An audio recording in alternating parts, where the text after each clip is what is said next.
Good morning, students. Today we study second part of 8.1 Common Disease in Human from Chapter 8 Human Health and Diseases and Unit 8 Biology in Human Welfare. In our previous presentation, we have already studied Part 1 related to common diseases in human. It is necessary to revise some important points which we have studied. First one is definition of health. Health is a state of complete physical, mental and social well-being. Disease is a condition in which normal functioning of one or more organs or systems of body is adversely affected and characterized by various symptoms. Further, diseases are broadly categorized into two groups: infectious diseases and non-infectious diseases.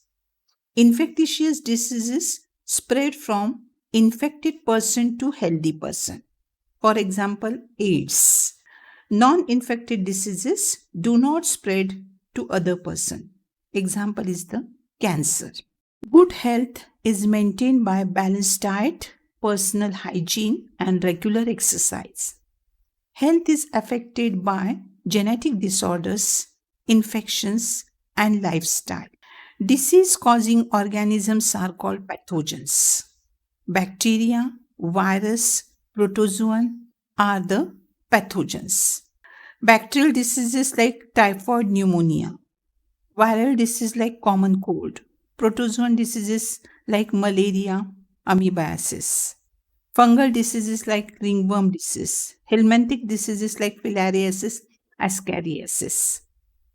In our syllabus, a list of 8 diseases have been mentioned. Out of 8 diseases, 5 diseases we have completed. In today's presentation, we learn life cycle of Plasmodium, then ascariasis, filariasis, and ringworm diseases. And the last point is prevention and control of infectious diseases. The first point we have to study is the life cycle of Plasmodium. Plasmodium required 2 hosts, human and mosquito, female Anopheles mosquito. Life cycle of Plasmodium start with injecting sporozoites through the bite of infected female Anopheles mosquito. The parasite initially multiply within liver cell and attack red blood cells, resulting in their rupture. So Plasmodium, which causes the malaria, it required 2 hosts. Human is the primary host and mosquito, female Anopheles mosquito, is the secondary host. In the human being, asexual reproduction takes place. In the female Anopheles mosquito, sexual reproduction takes place. And the life cycle begins with the sporozoid stage. Sporozoid stage, it is an infectious stage. When an infected female Anopheles mosquito bites a healthy person, the sporozoids enter into the healthy person. And further, these sporozoids go and attack liver cells and red blood cells.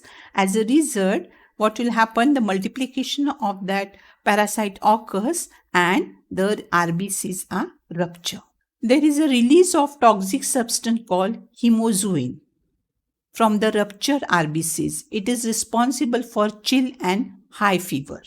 From the infected human, the parasite enters into the body of Anopheles mosquito during biting and sucking of blood. Further development takes place in the body of Anopheles mosquito. So here, after the bursting of this RBCs, a toxic substance is released and it is called as a hemozoin, and that is responsible for chill and high fever, which are the symptoms of this malaria. In this pictorial representation, you will get an idea regarding the life cycle of Plasmodium. So, mosquito and the human being. Just now I have told you, human being is the primary host and mosquito is the secondary host. In the human being, the asexual reproduction takes place and in the mosquito, the sexual reproduction takes place. So here you will find when the mosquito bites a human, sporozoites are injected. So these sporozoites enter. Here the sporozoites reach first liver cells. From the liver cells, they attack the RBCs. And here you will find they release the toxic substance. Now here the parasite reproduce asexually. In the human being, asexual reproduction in the RBCs. And what you will find, the parasite infect the other RBCs and the release of the hemozoin. Here you will find in the blood itself, the male and female gametocytes are formed, and sexual reproduction starts when a mosquito bites an infected person. Along with the blood, it takes the gametocytes, and these gametocytes, here the fertilization and development takes place inside the mosquito's intestine. And further, the development takes place and what is formed against the sporozoites are formed, and these sporozoites, which is the infective stage, they escape from the intestine and migrate towards the salivary gland. So again, when this infected Anopheles mosquito bites a healthy person, the sporozoites are already present in the salivary glands. They enter into the human body. Like this way, the cycle repeats. So it causes the malaria. So this is a brief account of life cycle of malarial parasite Plasmodium. It is there in your syllabus. A 5 marks question may come. So you have to remember the important points. Our next point is regarding the Ascariasis. So this Ascariasis, it is the pathogen is Ascaris lumbricoides. It is a nematode, and the organs affected are intestine of the man. The method of transmission is contaminated water, vegetable and fruits. Contaminated, that is the infected.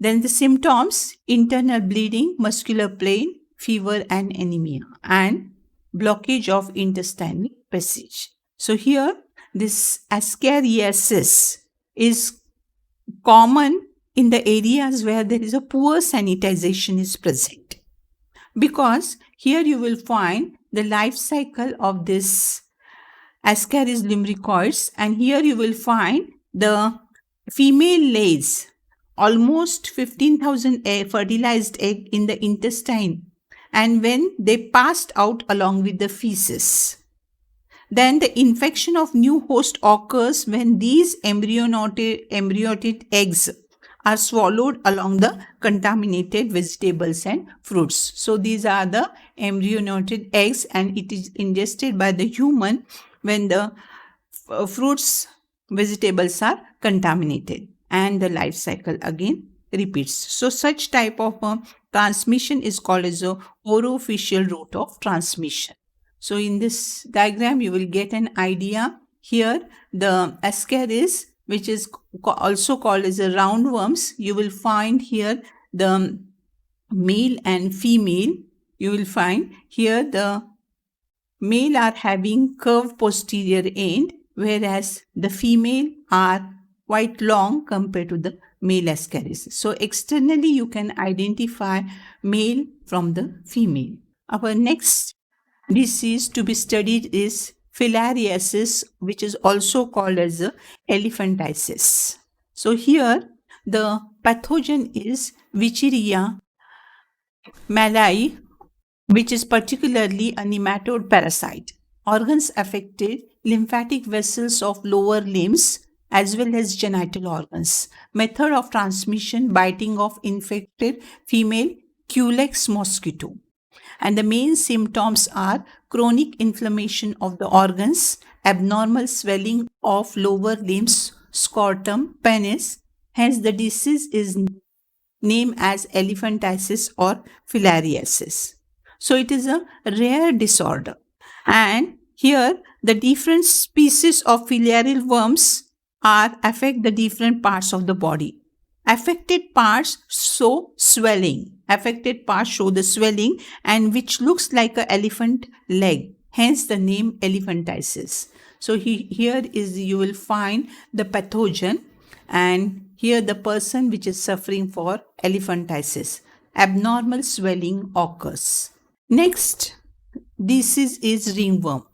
Here the pathogen is Microsporum, Trichophyton, or Epidermophyton. It is a fungal disease, and here these are all generic names. So different types of the genera, namely Microsporum, Trichophyton, and Epidermophyton, cause this disease. Organs affected are particularly skin, nails, fold of skin.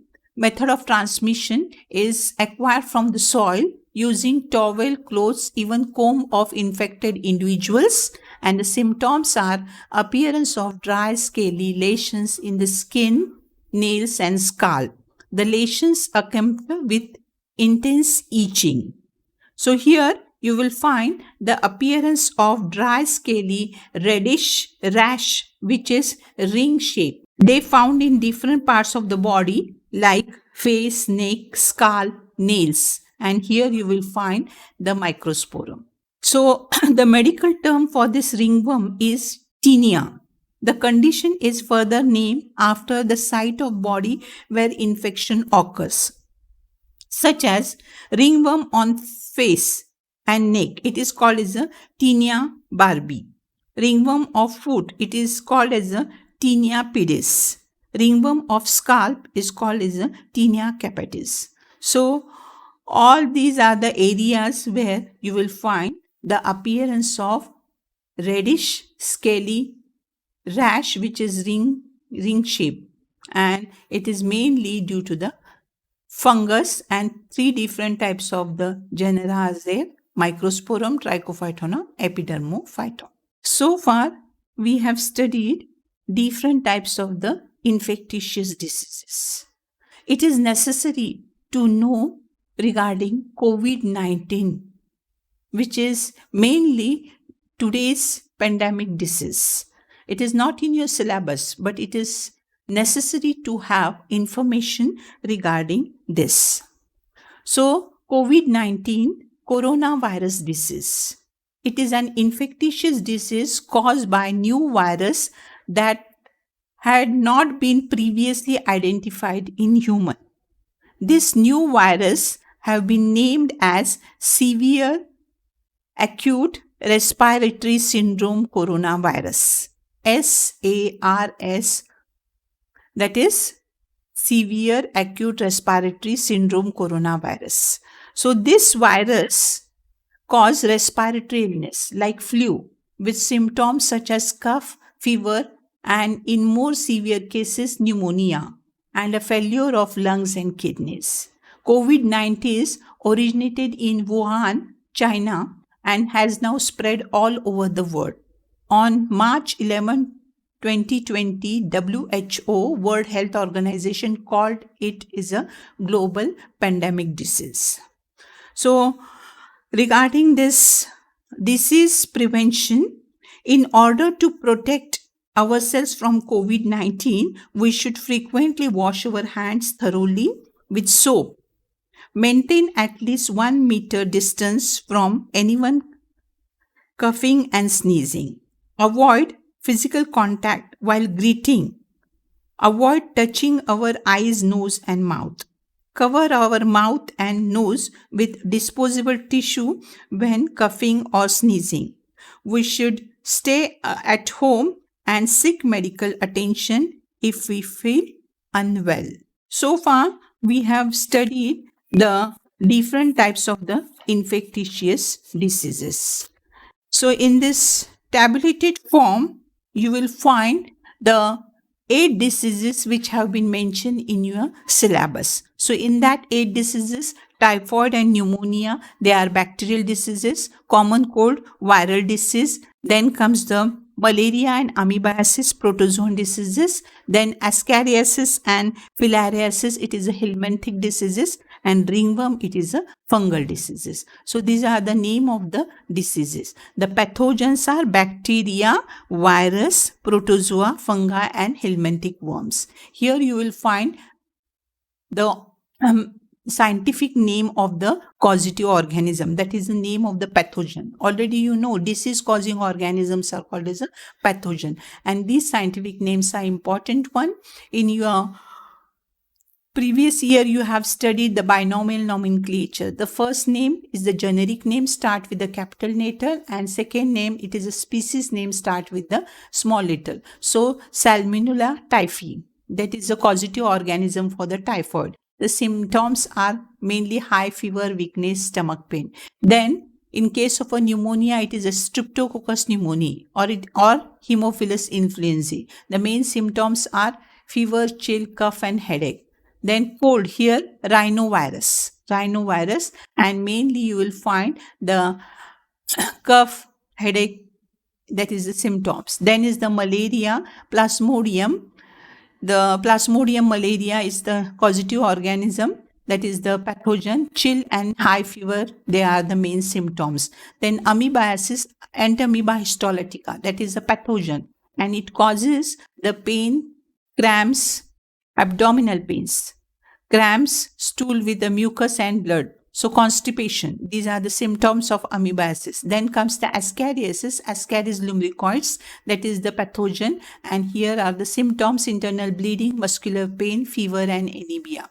Then elephantiasis, Wicheria bancrophyti or Malai, the two types of the worms, and they cause the inflammation in lower limbs and genital organs, and abnormal swelling will be observed. It is the elephantiasis or filariasis. And the last one is the fungal disease, ringworm, Microsporum, Trichophyton, and Epidermophyton. All these are the generic names. And appearance of dry scaly lesions on various parts of the body, these are the main symptoms. So in this tabulated form, you will get the causative organisms, symptoms, and the effects. So this is the chart is important to remember the causative organisms as well as the name of the diseases which are mentioned in your syllabus. Next point, that is the last point, prevention and control of infectious diseases. So infectious diseases can be prevented through maintenance of personal and public hygiene. Further, the disease can be grouped into three: food and waterborne diseases, airborne diseases, and vector-borne diseases. So the three types of the disease depending upon the transmission of the disease. So first is the food and waterborne diseases. Proper personal hygiene include keeping the body clean, consumption of clean drinking water, food, vegetables, fruits, etc.